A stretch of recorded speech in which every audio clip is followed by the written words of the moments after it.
Este es un tema que definitivamente impacta a Latinoamérica en general y, por supuesto, lamentablemente los guatemaltecos no escapamos a este flagelo. Hablamos de personas, no hablamos de mercancía. No hablamos de objetos que fueron introducidos en un camión. Acá hablamos de vidas que se perdieron lamentablemente. Imagínese usted, si a veces estamos con 40 grados, por ejemplo, en el departamento de Zacapa, en el oriente del país, y en ese lugar, en el interior de ese furgón, se dice que la sensación térmica era de aproximadamente 65 grados centígrados. Imposible que todas las personas en ese lugar soportaran. 10 personas lamentablemente fallecidas y, como ya mencionábamos, entre las víctimas mortales, tristemente, un guatemalteco. En este momento tenemos a través de la línea telefónica al doctor Aníbal Horacio Rodas, quien amablemente atiende la llamada de T13 Noticias esta noche para que nos hagamos un panorama sobre qué pudieron haber padecido estas personas. Doctor Rodas, gracias por atender el llamado de T13 Noticias. Una sensación térmica de 65 grados centígrados. ¿Qué le ocurre al cuerpo humano ante una temperatura como esta, doctor Rodas? Encerrado, sin posibilidad de oxígeno y sin agua. Bueno, muchas gracias por la oportunidad. Buenas noches. Definitivamente lo que les ha de haber pasado a estas personas fue un tipo de hipertermia. Hipertermia quiere decir aumento de la temperatura corporal. Y por la información que ustedes nos están proporcionando, que nos dicen que el furgón estaba el ambiente estaba a más de 65 grados centígrados y estuvieron encerrados aproximadamente unas 8 horas. Yo creo que lo que le pasó a ellos fue la insolación o golpe de calor, que se produce regularmente cuando la temperatura del ambiente es mayor de 35 grados. Imagínense, estas personas con una temperatura de más de 65 grados han de haber sentido que se estaba quemando. Y la insolación o golpe de calor no es más que la temperatura corporal de más de 40 grados centígrados. Y nosotros sabemos que la temperatura normal es de 36.5 a 37.5 y que arriba de 38 ya la catalogamos como fiebre. Imagínense, tener una temperatura del cuerpo de más de 40 grados centígrados debe ser realmente agotador. Y lo que pasa aquí es que esta insolación o golpe de calor se da regularmente cuando las personas tienen mucho tiempo de estar encerradas o viajan por mucho tiempo en ambientes muy cálidos. Y esta insolación o golpe de calor se da principalmente en los niños pequeños, en las personas mayores, personas que padecen del corazón, que tienen insuficiencia cardíaca, pacientes que utilizan fármacos para el colon, para el dolor, para el espasmo colónico, para el síndrome de intestino irritable, personas que son hipertensas y que han estado ingiriendo diuréticos para tratar la manera de bajar la hipertensión. Y obviamente estos mismos diuréticos hacen que estas personas se deshidraten más rápidamente. O personas que toman algún medicamento que nosotros utilizamos en la hipertensión o en la cardiopatía isquémica, que conocemos como beta bloqueadores, que hacen que el corazón se enlentezca. Entonces todo esto hace que esta temperatura maligna, podríamos decirla así, los mete en una sudoración profusa a esta gente. Hay contracciones de los músculos abdominales y de las extremidades, lo que nosotros llamamos en medicina calambres por calor.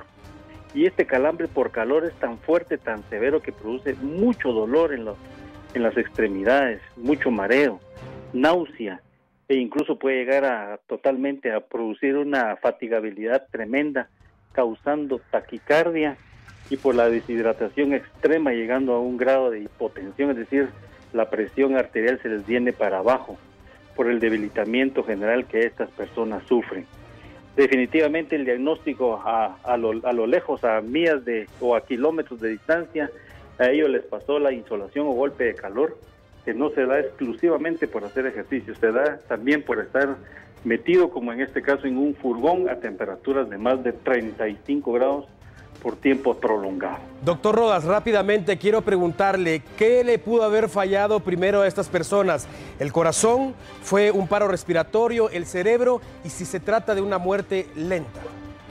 Esta es una excelente pregunta. Yo creo que lo primero que les falló a estas personas fue el sistema nervioso central. Estuvieron tan deshidratados que el cerebro falló. Fue lo primero que pudo haber pasado, una disfunción del sistema nervioso central por un considerable aumento de la temperatura profunda del cuerpo, que condujo a daño membranas celulares del cerebro. Y estas membranas celulares del cerebro lo que causó fue una muerte celular del mismo cerebro que se propagó rápidamente a los demás órganos del cuerpo, causando una inflamación sistémica. Y la inflamación sistémica produjo la insuficiencia de múltiples órganos, entre ellos el corazón, los riñones. Pero yo creo que lo primero que se afectó aquí fue el cerebro, fue el sistema nervioso central. Perfecto, doctor Aníbal Horacio Rodas, muchas gracias por atender el llamado de TN23 Todo Noticias. Qué lástima, por supuesto, que sea ante una situación como esta. Corina, estamos hablando de un caso impactante, le decía, viene a impactar a toda Latinoamérica, pero en específico tenemos que hablar de nuestros connacionales, los guatemaltecos que parten todos los días en busca de alcanzar el sueño americano, pero muchos de ellos lamentablemente no lo alcanzan y en contrario a esto encuentran una verdadera pesadilla. Justamente vamos a mostrar cifras ahora sobre la cantidad de guatemaltecos residentes en Estados Unidos, muchos de ellos por supuesto de manera ilegal, y muy difícil llegar hasta ese país. Así es, Alan, y algo preocupante es que este tipo de tragedias afecta no solo a una persona, sino todo el entorno y el núcleo familiar de los inmigrantes. Tenemos aquí los datos que tú bien comentabas. Guatemaltecos en Estados Unidos, más de 2 millones, 1 millón únicamente se registra en California. El estado donde más hay guatemaltecos, definitivamente 120,000 en Texas, donde ocurrió esta tragedia, y 90,000 en Florida. Así es, también se reporta, según estos datos, 80,000 guatemaltecos en Maryland y 75,000 connacionales en Carolina del Norte. El dato más alarmante, definitivamente, es la última cifra que está en pantalla, es que pese a lo que ha ocurrido este día y que no es la única ocasión que se documenta algo como esto, se estima que al menos 10,000 guatemaltecos migran cada año en busca de ese ansiado sueño americano. Esta cifra, por supuesto, no es oficial porque realmente no se tiene un dato exacto sobre la cantidad de guatemaltecos que buscan llegar a Estados Unidos arriesgando la vida, abandonando a sus familiares, y es muy importante definitivamente saber qué dicen las autoridades pertinentes respecto a lo que ha ocurrido hoy y por supuesto qué se está haciendo para frenar esa inmigración.